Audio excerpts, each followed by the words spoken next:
ফারাক্কা থেকে এক চাঞ্চল্যকর খবর। ভুতুড়ে ভোটার ঘিরে তীব্র বিতর্ক। নির্বাচন কমিশনের এসআইআর প্রক্রিয়া চলাকালীন মুর্শিদাবাদের নিশিন্দ্রা গ্রামে দেখা মিলল এমন দুই ভোটারের নাম যাদের বাস্তবে কোনো খোঁজই নেই, আর সেই ঘিরেই এখন রাজনীতির পারদ তুঙ্গে। ফারাক্কা ব্লকের বেওয়া 2 নম্বর পঞ্চায়েতের নিশিন্দ্রা গ্রামের 32 এবং 33 নম্বর বুথে ভোটার তালিকায় রয়েছে সাহিল শেখ এবং পারভিন খাতুনের নাম, কিন্তু স্থানীয়দের দাবি এই দুই ভোটার বাস্তবে গ্রামে নেই। এমনকি একটি ছবিতে বয়স এবং চেহারা থাকলেও নাম নেই। বিষয়টি জানাজানি হতেই এলাকায় ছড়ায় চাঞ্চল্য। নির্বাচক তালিকায় এমন গাফিলতি ঘিরেই প্রশ্ন উঠছে নির্বাচন কমিশনের নিরপেক্ষতা নিয়ে। আমরা বলেছি, যারা ভোট নিতে এসছে ওদেরকেও বলেছি এই লোকগুলোকে ভোট দিতে যাওয়া যাবে না, এগুলো লোক আমাদের নিশিন্দ্রা গ্রামের লোক নয়। অথচ কি করে যে থেকে গেল, কি করে ঢুকে গেল, আমরা ওইটা নিয়ে নয়, আমরা বিডিও অফিসেও কমপ্লেন করেছি। ঠিক আছে, আমরা যারা যে টাইমে যারা ভোট নিতে এসেছিলো তাদের কাছেও আমরা বলেছি এরা আমাদের গ্রাম করা হোক, ইনকোয়ারি করে তাদের যথাযথ ব্যবস্থা করা হোক। এটা নতুন কিছু নয়, রাজ্য জুড়ে ভুয়ো ভোটার ঢোকানো হচ্ছে, এটা তৃণমূলের চক্রান্ত।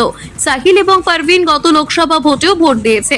অবিলম্বে তদন্ত এবং দোষীদের শাস্তি চাই। আমার 7 পিঢ়ির নাম আমি এখানে বলতে পারবো, এবং এই নিশিন্দ্রা গ্রামটা বিশাল গ্রাম, সেটা চিরদিনই।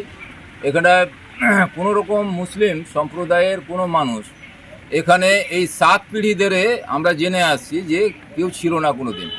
এবং কি ঘোড়াইপাড়াতেও এত সংখ্যক মুসলিম ছিল না, এমনকি পার্শ্ববর্তী তেলডাঙ্গা দহিতপুরেও এত সংখ্যক মুসলিম ছিল না, যেটা এখন ঘনত্বটা তাদের বেড়েছে। তো তাদের কি ঘনত্ব এতটাই বেড়ে গেছে যে ওখানে তাদের জায়গা দিতে পারছে না, বাধ্য হয়ে নিশিন্দ্রায় তাদেরকে 2টো ভোটার পাঠিয়ে দিয়েছে। কি করে সম্ভব হয় এটা? কে পাঠালো? বিএলও পাঠালো না বিডিও অফিস থেকে কেউ পাঠিয়েছে? এটা তদন্ত করা দরকার। তদন্ত করে তাদের উপযুক্ত শাস্তি দেওয়া উচিত। তাদের নাম হচ্ছে সাহিল শেখ, পিতা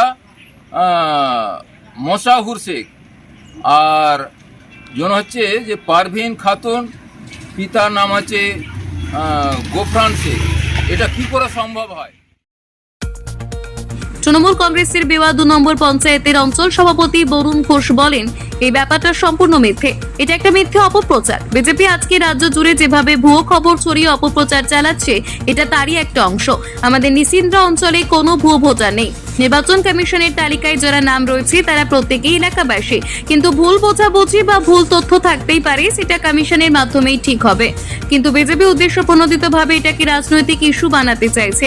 তারা মাটিতে নেই, তাই এসব নাটক করছে। মানুষ এসব বিশ্বাস করে না। সেই সময় আমরা দলকে জানিয়েছি যে 2টো ভুয়ো ভোটার আছে, এটা আমরা আগেই জানিয়েছি। বিজেপির লোকরা জেগে ঘুমায়, ওরা পরে জানতে পারে। ওরা এটা একটা রাজনীতির ফায়দা নেওয়ার চেষ্টা করছে। কেন কি, নির্বাচন কমিশন হচ্ছে বিজেপির, সেন্ট্রাল গভর্নমেন্টের হাতে সম্পূর্ণ, কোনো রাজ্য সরকারের হাতে কিন্তু ভোটার তালিকা তৈরি করার কোনো কাজ হয় না।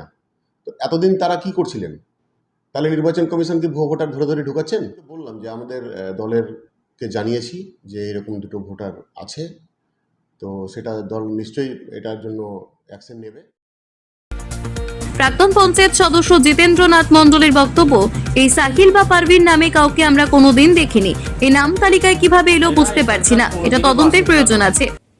এটা প্রায় 7-8 বছর আগে এই নাম দুটো আমাদের যখন নজরে আসে, তখন আমাদের এলাকার যিনি দীর্ঘদিন প্রতিনিধিত্ব করেছেন শ্রীপতি মাস্টার এবং আমি তখনকার বিএলওকে বলেছিলাম।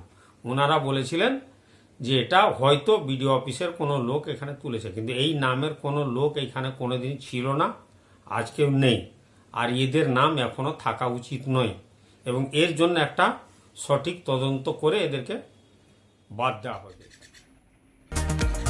নিশিন্দ্রায় ভুয়ো ভোটারের হদিশ নিয়ে যত সময় যাচ্ছে ততই বিতর্ক ঘটাচ্ছে। নির্বাচন কমিশন কি পদক্ষেপ নেয় সেদিকে তাকিয়ে জেলা প্রশাসন থেকে সাধারণ মানুষ।